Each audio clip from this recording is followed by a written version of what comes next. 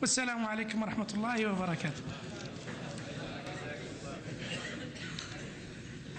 محترم دوستو، یہ مدیر قسم الدعوہ شعبہ اردو اور دیگر تمام شعبہ کے ذمہ دار فضیلت الشیخ خالد الحسین تھے، جنہوں نے آپ ہی کی زبان میں جو کچھ جانتے ہیں یا جو کچھ سیکھے ہیں انہوں نے آپ حضرات کا استقبال کیا ہے. اللہ تمام حضرات کو اللہ رب العالمین ہم تمام بھائیوں کے اس بیٹھک کو اللہ قبول فرمائے. دوستو، میں بلا کسی تاخیر کے سب سے پہلے آپ حضرات کے سامنے میں یہ عرض کرنا چاہوں گا کہ آج ہمارے سامنے جو شخصیت ہے وہ آپ حضرات کے سامنے محتاج تعریف یا محتاج بیان نہیں ہے. جیسا کہ آپ حضرات کے سامنے پہلے موضوع دیا گیا تھا قرآن اور جدید سائنس، آپ حضرات کو پتہ ہے کہ شیخ محترم کا تمام کام انگلش زبان میں ہے، جس طرح شیخ کی زبان انگلش کے لغہ میں چلتی ہے اس طرح اردو میں نہیں چلتی ہے۔ اس لیے میں آپ حضرات کے سامنے سب سے پہلے شیخ کی طرف سے معذرت چاہوں گا، کیونکہ یہ ان کے سامنے ایک عجیب سا معمہ ہے کہ اردو زبان میں انہیں پروگرام کرنے کے لیے یا محاضرہ کرنے کے لیے بلایا گیا ہے۔ اس لیے ہمارا وہ عنوان جو تھا قرآن اور جدید سائنس، اس موضوع کو تبدیل کر کے دعوت یا تباہی یہ موضوع دیا گیا ہے۔ انشاءاللہ العزیز ہمارے شیخ محترم اس موضوع کی وضاحت آپ حضرات کے سامنے کریں گے۔ میں شیخ محترم کو بلا کسی تاخیر دعوت دوں گا کہ آپ تشریف لائیں اور اپنے موضوع دعوت یا تباہی کی وضاحت فرمائیں۔ جزاکم اللہ خیراً و احسن الجزاء۔ السلام علیکم ورحمۃ اللہ وبرکاتہ۔ الحمدللہ والصلاة والسلام علی رسول اللہ وعلی آلہ وصحبہ اجمعین، اما بعد، اعوذ باللہ من الشیطان الرجیم، بسم اللہ الرحمن الرحیم۔ قل ان کان آباؤکم وابناؤکم واخوانکم وازواجکم وعشیرتکم واموال اقترفتموها وتجارة تخشون کسادها ومساکن ترضونها احب الیکم من اللہ ورسولہ وجہاد فی سبیلہ فتربصوا حتی یأتی اللہ بامرہ واللہ لا یہدی القوم الفاسقین۔ رب اشرح لی صدری ویسر لی امری واحلل عقدۃ من لسانی یفقہوا قولی۔ السلام علیکم ورحمۃ اللہ وبرکاتہ۔ جیسے کہ شیخ نے فرمایا کہ میں اکثر تقریر صرف انگریزی میں کرتا ہوں، اور آج کا پروگرام بھی انگریزی میں ہونے والا تھا۔ کچھ چند آدھے گھنٹے پہلے شیخ نے فرمایا کیونکہ آڈینس یہاں انگریزی بہت کم لوگ جانتے ہیں، زیادہ تر لوگ صرف اردو جانتے ہیں، یا جو لوگ انگریزی جانتے ہیں اردو بھی جانتے ہیں، اسی لیے میں تقریر اردو میں کروں۔ اور کیونکہ میری تعلیم جو میری سٹڈیز انگریزی میں ہوئی تو مجھے انگریزی پہ مہارت ہے۔ اردو تو بمبئی کی اردو بات کرتا ہوں میں، علی گڑھ یا لکھنؤ کی فصیح اردو مجھے نہیں آتی، لیکن کیونکہ آپ لوگ کو شوق تھا کہ اردو میں تقریر کروں تو انشاءاللہ میں کوشش کرتا ہوں، لیکن اگر اس کے اندر کچھ غلطیاں ہوں تو میں آپ سے معذرت چاہتا ہوں، کیونکہ جب بھی دین کی تقریر ہوتی ہے تو اس کے اندر لفظ کی بہت اہمیت ہوتی ہے، اور جب قرآن کا ترجمہ کرتے کوئی لفظ کے اندر کوئی غلط ہو جائے تو جو پیغام غلط پہنچ جاتا ہے تو اس سے کافی غلطیاں ہو سکتی ہے۔ تو اسی لیے میں تقریر کی شروعات کے پہلے ہی آپ لوگ سے معافی چاہتا ہوں کہ اگر کچھ غلطیاں ہوں میرے اردو میں تو آپ انہیں نظر انداز کیجیے۔ آج کی تقریر کا موضوع ہے دعویٰ یا تباہی۔ ہم پہلے یہ جانیں کہ دعویٰ کی معنی کیا ہوتی ہے، اور ہم سب جو اردو جانتے ہیں ہمیں دعوت کی معنی ماننا ہے، اور جب بھی ہم دعوت کا لفظ سنتے ہیں ہمارے ذہن میں کھانے کی دعوت یا بریانی امیڈیٹلی ہمارے ذہن میں آ جاتا ہے، لنچ پارٹی اور ڈنر پارٹی۔ دعویٰ یا دعوت کے معنی کھانے کی دعوت نہیں ہوتی، دعویٰ یا دعوت کی معنی ہوتی ہے بلانا، an invitation، اور انویٹیشن بلانا اسی کو کر سکتے ہیں جو فیملی میں نہیں ہوتا ہے۔ an invitation can only be given to an outsider۔ دعوت ہم اسی کو دیتے ہیں جو ہمارے میں سے نہیں ہے، جو باہر میں سے ہے۔ اور آج ہم کھانے کی دعوت کے بارے میں نہیں ذکر کرنے والے ہیں، ہم ذکر کرنے والے ہیں دعوت الاسلام پہ، اسلام کی طرف لوگوں کو بلانا۔ اور جب ہم دعوت دیتے ہیں لوگوں کو اسلام کی طرف، ہم ان لوگوں کو دیتے ہیں جو اسلام میں داخل نہیں ہیں۔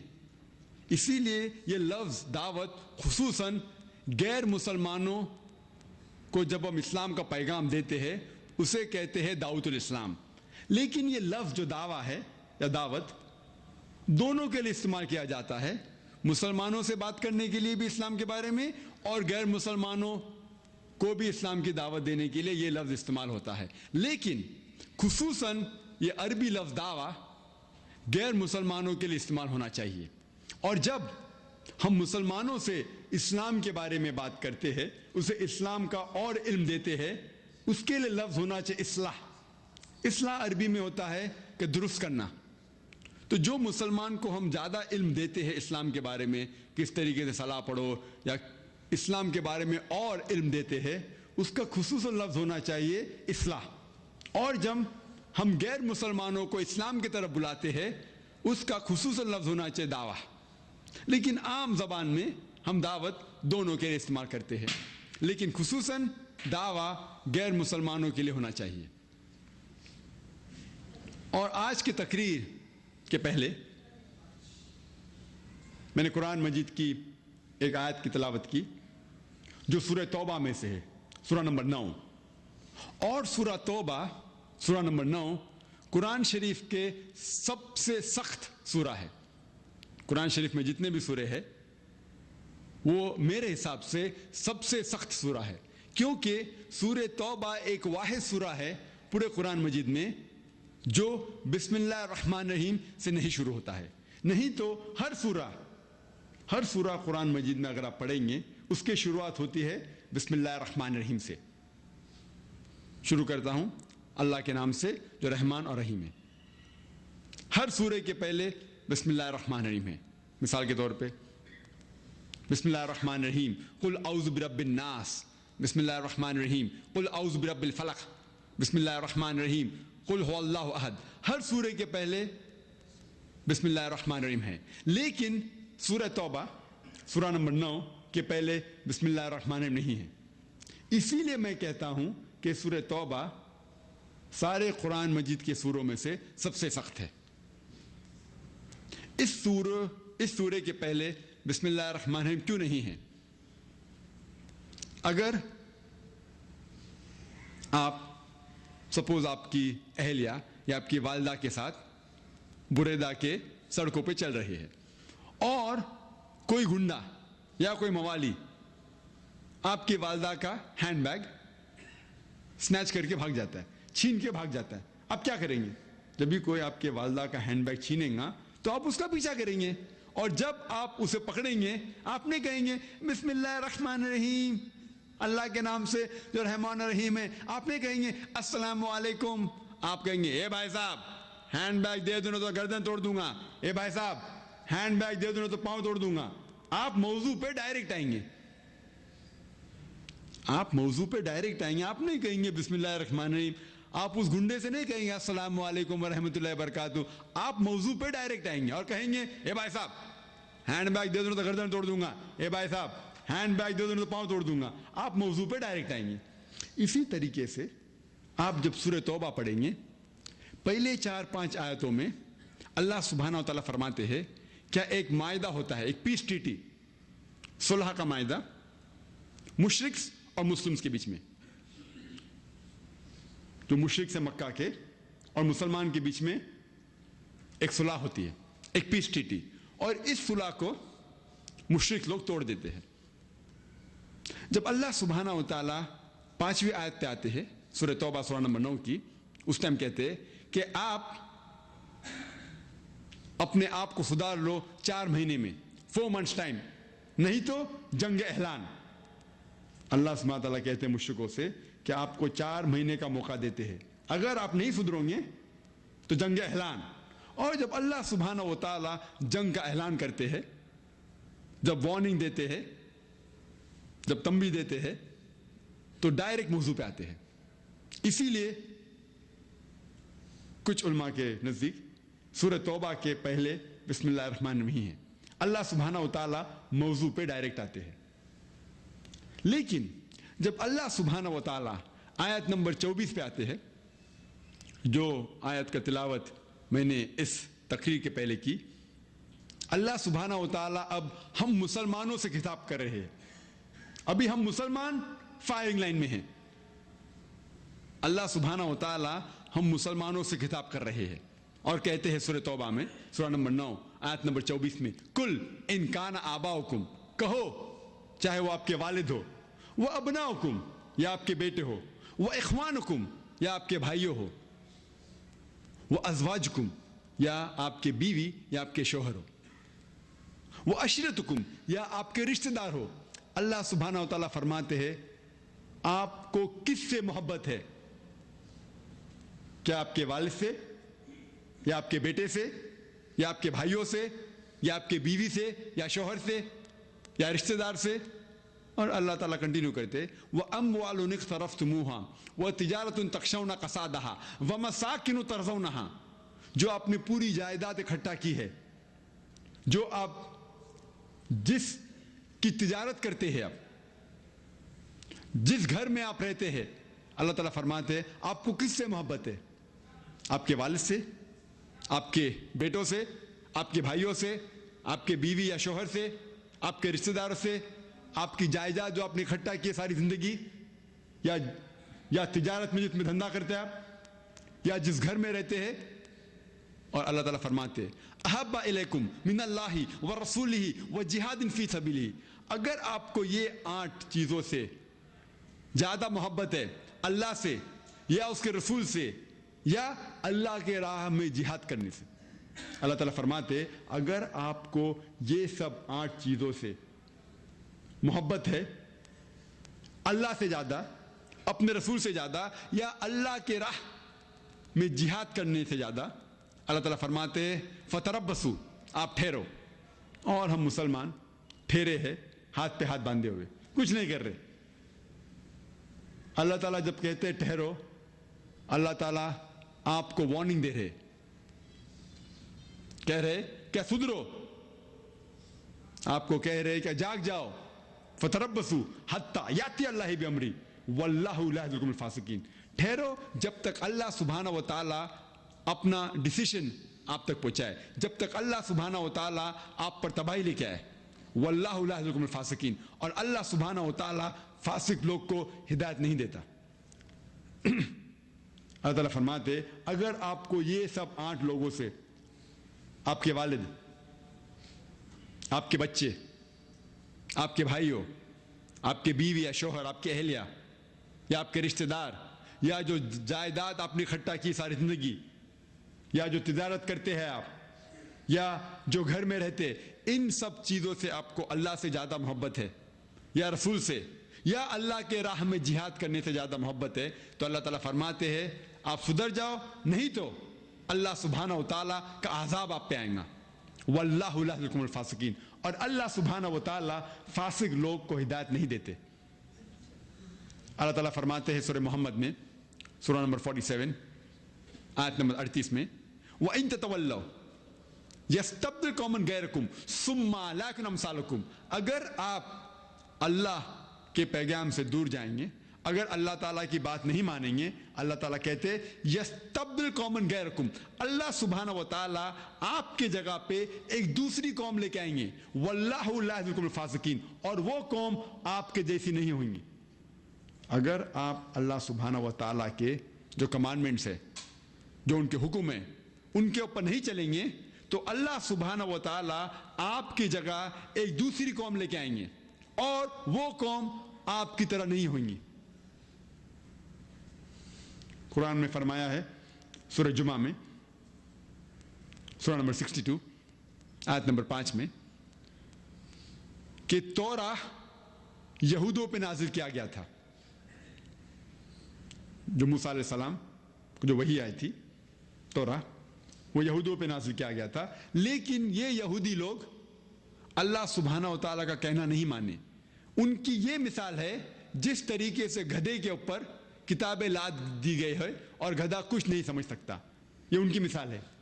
یہودی لوگ اللہ سبحانہ و تعالیٰ کا کلام کے اوپر نہیں چلے. ان کی یہ مثال ہے جیسے گدھے ہے اور ان کے اوپر کتاب لا دی گئی اور وہ کچھ نہیں سمجھ سکتے. اور اللہ سبحانہ و تعالیٰ کا یہ لا ہے کہ جبھی بھی جو قوم اپنے آپ کو سمجھنے لگتی, کیا وہ جیسے یہود لوگ سوچنے لگے کہ ہم اللہ سبحانہ و تعالیٰ کے چوزن لوگ ہیں, ہم چنے ہوئے لوگ ہیں, اور اپنے آپ کو اونچا سمجھنے لگے اور دوسری قوم پہ نیچے دیکھنے لگے اور اللہ سبحانہ و تعالیٰ کا کہنا نہیں مانے, تو اللہ سبحانہ و تعالیٰ کا نظام ہے کہ جن لوگوں کو آپ نیچے دیکھتے ہیں, انہی لوگوں کو اللہ سبحانہ و تعالیٰ آپ کے سر پہ لا کے بٹھاتا ہے. یہ یہود لوگ عرب لوگ کو نیچے دیکھتے تھے. اللہ سبحانہ و تعالیٰ نے قرآن کے ذریعے اس جاہل قوم کو سبحان اللہ دنیا کا ایک ٹارچ بیرر بنایا, دنیا کو نور دینے کے لیے بھیجا. اور اللہ سبحانہ وتعالیٰ فرماتے ہیں سورہ ال عمران میں سورہ نمبر 3 آیت نمبر 110 میں کنتم خیر امۃ اخرجت للناس، او مسلمان آپ اس امہ میں، اس سارے جہاں میں سب سے بہترین امہ ہو. کنتم خیر امۃ اخرجت للناس، او مسلمان آپ سارے جہاں میں سب سے بہترین امہ ہیں. جبھی بھی کسی کو بھی آنر ملتا ہے، تعریف ملتا ہے یا کوئی اونچا عہدہ ملتا ہے، اس عہدے کے ساتھ ہمیشہ ذمہ داری ہوتی ہے. کبھی بھی whenever there is honor it is followed up with responsibility. کبھی بھی جب آپ کو اونچا عہدہ ملتا ہے یا آپ کی تعریف ہوتی ہے، اس کے ساتھ رسپانسبلٹی، اس کے ساتھ ذمہ داری بھی ہوتی ہے. کوئی بھی اونچا عہدہ ذمہ داری کے بنا نہیں ہے. مثال کے طور کے اوپر اسکول کے اندر ایک پرنسپل کا درجہ ایک ٹیچر سے زیادہ ہے، ایک ٹیچر کا درجہ ایک پیون، ایک کلرک، ایک چپراسی سے زیادہ ہے. لیکن اس کے ساتھ ساتھ ذمہ داری بھی ہے. ایک پرنسپل کی ذمہ داری ٹیچر سے زیادہ ہے، ایک ٹیچر کی ذمہ داری ایک چپراسی سے زیادہ ہے. کوئی بھی اونچے عہدے کے ساتھ ذمہ داری ہونا لازم ہے. کبھی بھی آپ کی تعریف ہوتی ہے یا اونچا عہدہ آپ کو ملتا ہے، اس کے ساتھ ذمہ داری ہونا ہی چاہیے. اللہ سبحانہ و تعالیٰ فرماتے قرآن میں کنتم خیر امۃ اخرجت للناس، او مسلمانوں آپ سارے جہاں میں سب سے بہترین امہ ہیں. جب اللہ سبحانہ و تعالیٰ فرماتے ہیں کہ ہم خیر امہ ہیں، ہمیں اتنا اونچا عہدہ دیا گیا ہے، ہم خیر امہ ہیں، کیا اس کے ساتھ ذمہ داری نہیں ہے؟ ذمہ داری اسی آیت میں بیان کی گئی ہے. اور اللہ تعالیٰ فرماتے ہیں تأمرون بالمعروف وتنہون عن المنکر وتؤمنون باللہ، کیونکہ ہمیں لوگوں کو اچھائی کی طرف بلانا چاہیے اور برائی سے روکنا چاہیے اور اللہ سبحانہ و تعالیٰ میں ایمان رکھنا چاہیے. اللہ سبحانہ و تعالیٰ ہمیں خیر امہ کہتے ہیں کیونکہ ہم لوگوں کو اچھائی کی طرف بلاتے ہیں اور برائی سے روکتے ہیں اور اللہ سبحانہ و تعالیٰ میں ایمان رکھتے ہیں. اگر ہم لوگوں کو اچھائی کی طرف نہیں بلائے اور برائی سے نہیں روکے تو ہم مسلمان کہنے کے لائق نہیں ہیں. اگر ہم دعوت نہیں کرے، لوگوں کو اچھائی کی طرف نہیں بلائے اور برائی سے نہیں روکے تو ہم خیر امہ کہنے کے لائق نہیں ہیں. اللہ سبحانہ و تعالی ہمیں یہ درجہ دیتے ہیں خیر امہ کیونکہ ہم لوگوں کو اچھائی کی طرف بلاتے ہیں اور برائی سے روکتے ہیں.